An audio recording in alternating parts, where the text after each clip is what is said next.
अस्सलाम वालेकुम बच्चों। जो शिक्षण सेवक में है, गवर्नमेंट स्कूल के जो टीचर है वो भी और जो प्राइवेट एडेड स्कूल के टीचर है वो भी, उन सब के लिए एक अच्छी खबर है। क्या है तो डिटेल में आपको समझाता मैं।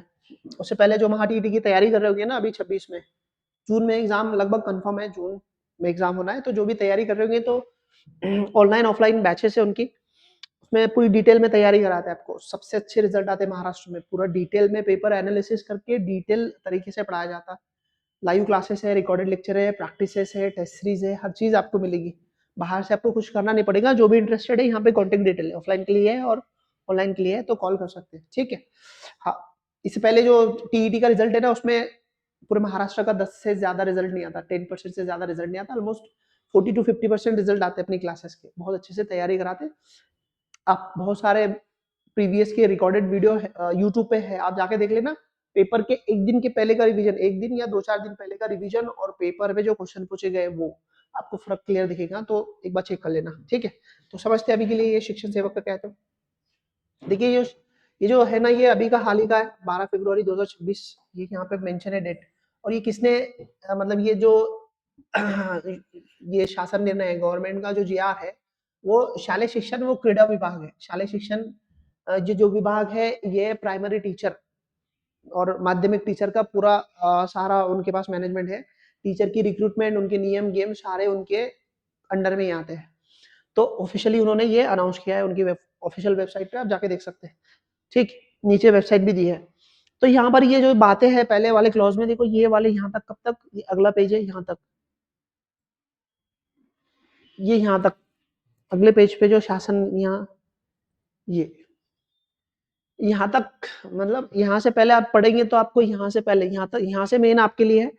उससे पहले एक पेज है ये वाला, तो यहाँ पर कुछ बातें की गई है कि जो वित्त विभाग है यानी कि फाइनेंस डिपार्टमेंट है, वहां पर बोला गया था, फिर उन्होंने वापस जो एजुकेशन डिपार्टमेंट है उसको बोला। ऐसी कहानी है पीछे की जो चल रहा था उसका। तो खैर वो हमारी कहानी इतने इंपॉर्टेंट नहीं है, आप पढ़ेंगे तो पढ़ लेना, बट इंपॉर्टेंट नहीं है। सिर्फ क्या क्या हुआ कब कब वो थोड़ा डिटेल है उसमें। हाँ, अभी जो फैसला लिया गया वो यहाँ है, मतलब ये जो फैसला लिया गया ना वो यहाँ पे है, जो आपको समझना है। तो क्या ये फैसला, आपको मैं लाइन टू लाइन समझा देता। देखिए यहाँ पर ना, राज्यातील स्थानिक स्वराज्य संस्था तील शाळा, ये जो शब्द लिखा है ना, ये स्वराज्य संस्था मतलब जो जिला परिषद है और जो महानगर पालिका, नगर पालिका, नगर पंचायत, उनको बोलते हैं स्थानिक स्वराज्य संस्था। तो मतलब जो गवर्नमेंट की जिला परिषद होगी, उसके अलावा जो महानगर पालिका, नगर पालिका, नगर पंचायत के जो स्कूल है ना वो सब आते हैं। उसके अलावा आते हैं 100% मतलब 100% अनुदानित खासगी शाळा, मतलब जो 100% ग्रांटेड है ना, वो प्राइवेट स्कूल भी आते हैं इसमें। अब मतलब एक तो प्राइवेट स्कूल आ गए जिनको 100% अनुदान है वो, और दूसरा की गवर्नमेंट के स्कूल आ गए, ये दोनों ही आ गए इसमें। बट कौन इसमें भी, कौन तो इसमें भी देखो कौन कौन की बात हो रही। इसमें ना प्राथमिक, उच्च प्राथमिक, माध्यमिक और उच्च माध्यमिक शाखा, मतलब यहाँ पर प्राइमरी भी स्कूल है 1 से लेकर 8 तक, और माध्यमिक भी है, सेकेंडरी स्कूल भी है 9 से 12 तक, वो भी आते हैं इसके, उनके लिए बात हो रही है, ठीक है। उसके लिए प्राध्यापक विद्यालय है ना, मतलब जो टीचर के डीएड बीएड के विद्यालय रहते हैं ना, जहाँ पर डीएड बीएड करते हैं, उनके टीचर की भी बात हो रही है यहाँ पे। उसके अलावा जो शासकीय विद्या निकेतन सैनिकी सैनिकी शाला, मतलब आर्मी स्कूल, और जो विद्या निकेतन के स्कूल है वो, तो ये सबका समावेश होता है इसमें।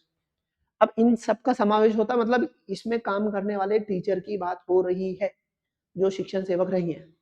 तो क्या लिखा है इनके बारे में, क्या है, तो थोड़ा समझाता हूं मैं एक एक करके आपको। देखिए यहाँ पे क्या बोला, त्यातील कोणत्याही स्तरावरील व कोणत्याही माध्यमातील कोणत्याही शाळेत विहित मार्गाने शिक्षण सेवक सेवक पदावर नियुक्त झालेल्या व्यक्तीचे शिक्षण सेवक कालावधी पूर्ण होण्याआधी कोण कोणकोणत्या स्तरावर व कोणकोणत्या माध्यमातील पूर्वोक्त कोणत्याही शाळेत शिक्षण सेवक पदावर विहित मार्गाने नव्यानं नियुक्त झालेल्या त्या व्यक्तीस नवीन नियुक्ती अनुषंगाने 3 वर्षाचा पूर्ण शिक्षण सेवक कालावधी लागू राहणार नाही। तो मतलब यहाँ पर बोल रहा हूँ कि देखो एक एक समझाता मैं आपको, पेन का कलर चेंज करके आप नोटिस करना। यहाँ पर क्या बोल रहा हूँ कि आपको कि मतलब यहाँ से कोणत्याही स्तरावर, कोणतेही स्तर बोले तो प्राइमरी का जो लोअर प्राइमरी वो, अपर प्राइमरी वो, माध्यमिक, उच्च माध्यमिक यानी कि सेकेंडरी और हायर सेकेंडरी, तो उन सब पे लागू होता है। उसके अलावा कोणता भी माध्यम चलेगा, कोणताही माध्यम, Urdu medium, Marathi medium, Hindi medium, सब पे लागू होता है। अब उसमें भी कोणत्याही शाळेत विविध मार्गाने शिक्षण पदावर नियुक्त झालेल्या व्यक्तीस, मतलब ये 1 से लेकर 12 तक कोई भी मीडियम का स्कूल होने दो, ठीक, उसमें जो भी व्यक्ति शिक्षण सेवक बोल के लगा हुआ है ना?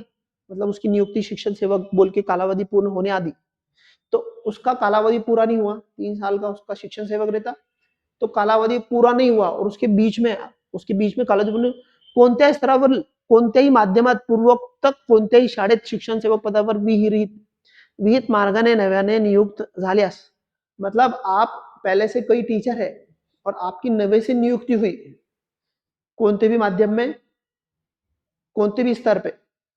अब कोणता भी माध्यम और कोणता भी स्तर, मतलब ऐसा बच्चों की देखो दो चीजें यूज यहाँ पर आ रही है। स्तर, स्तर मतलब आपका कोई सा भी स्तर चल सकता है ना, तो पहले आपका पहले से लेकर 5वीं तक एक स्तर हो जाता आपका, फिर 6 से लेकर 8 तक एक होता, फिर 9 से लेकर 9-10 का एक हो जाता और 11-12 का एक हो जाता, ऐसे स्तर है आपके ना। इसको हम लोग pre primary, lower primary, upper primary, secondary और ये हायर सेकेंडरी बोलते हैं इसको।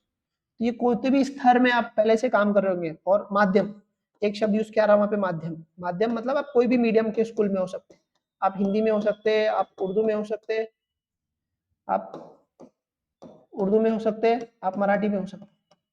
तो आपका पहले आप जॉब कर रहे हैं, शिक्षण सेवक का कालावधि चालू है आपका, आप कोई भी मीडियम में है, कोई भी स्तर पे है और आपका शिक्षण सेवक चालू है और आपके 2 साल हो गए या 1 साल हो गया, उसके बाद में आपने टेट की एग्जाम दी और आपकी नवे से नियुक्ति हुई कई और कौन सा, पहले उर्दू मीडियम से थे तो आप मराठी मीडियम में आ गए, या फिर पहले से लेकर 5वीं तक थे तो आप 9वीं से लेकर 10वीं तक आ गए।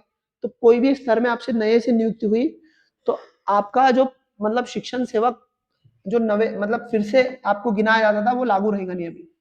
मतलब आप नए से कहीं ज्वाइन करते थे तो वहां पर आपको फिर से 3 साल से फिर से शिक्षण सेवक करना पड़ता था, अब वो आप पे लागू नहीं है। मतलब वो लागू नहीं है, इसका मतलब है की आपने पूर्वीच्या शिक्षण सेवक पदावर त्या व्यक्तीने केलेले कालावधी विचारात घेऊन, मतलब आपने जो पहले 1 साल या 2 साल काम करे ना, उसको ध्यान में रखा जाएगा, उसको विचारात घेऊन पूर्वी पदावर नवीन व्यक्तीत केलेला कालावधी विचारात घेऊन केवळ उर्वरित कालावधी त्याला नवीन शिक्षक सेवक पदाची कालावधी लागू रहेगी। मतलब जो पहला आपने 2 साल या 1 साल जो किया है वो आपका कंसिडर किया जाएगा। आप जगह नए जगह मतलब नई जगह जाएंगे तो वहां पर आपको फिर से 3 साल करने की जरूरत नहीं है, पहले जो आपका हो चुका है वहीं से आप कंटिन्यू करेंगे। ऐसा करके आपको शिक्षण सेवक कालावधि पूर्ण करना है, ठीक। हाँ, यहाँ पर एक चीज, ये वाली चीज में बोली कि ये लागू किसके लिए होगा, तो यहाँ पे बोला लागू क्या होगा, जब ये डेट अनाउंसमेंट होगा, मतलब ये जीआर जब पब्लिश होगा वहां से आगे के लिए लागू होगा, उससे पहले के टीचर के लिए लागू नहीं होगा।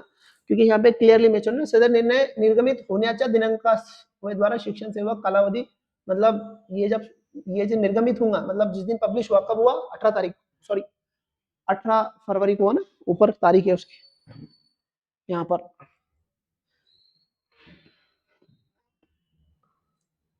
तो ये यहाँ पर 18 फरवरी 2026 से, यहाँ से आगे की बात है, इससे पहले वालों का इसमें विचार नहीं है इसमें, ठीक है। तो ये क्लियर बता दिया उन्होंने। और बाद में फिर ये कुछ और बातें हैं जो इतनी जरूरी नहीं है, जो पहले वाले हैं उन जिनका हो चुका है उनका क्या है, तो अब उनका तो हो ही गया, 3 साल हो ही गया, तो उनका फिर बातें उनकी करके कुछ फायदा नहीं है, तो उनके बारे में कुछ बातें हैं उसमें। मतलब अब उनका 3 साल शिक्षण सेवक हो गया और रेगुलर हो ही गए तो फिर उनका कोई मैटर नहीं बचता, तो ठीक है। तो ये बात है, आपको ये जीआर पढ़ना है तो यहाँ पर ये वेबसाइट पे जाके आराम से डाउनलोड कर लेना, ठीक है। या फिर शालेय शिक्षण यहाँ पे जाना है, यहाँ पर शालेय शिक्षण विभाग डालने का, वहां पर तारीख डालने की 18 तारीख आपको दीजिएगा वहां पे, ठीक है। तो ये जरूरी बात है। उसके अलावा जाते जाते एक बार और, जो भी महाटीटी की तैयारी कर रहे हो ना बच्चे, तो बैचेस है ना जल्दी शुरू होने वाली है, मार्च में ही शुरू करेंगे, रमजान के बाद शुरू करेंगे। रमजान में पॉसिबल नहीं है, कुछ कुछ लोगों को लग रहा होगा सिलेबस कैसे होगा ना, हो जाता, बेफिक्र रहिए, ठीक है। और नए अपडेट के साथ फिर से मिलेंगे जल्दी, तब तक के लिए अल्लाह हाफिज़, बाय बाय।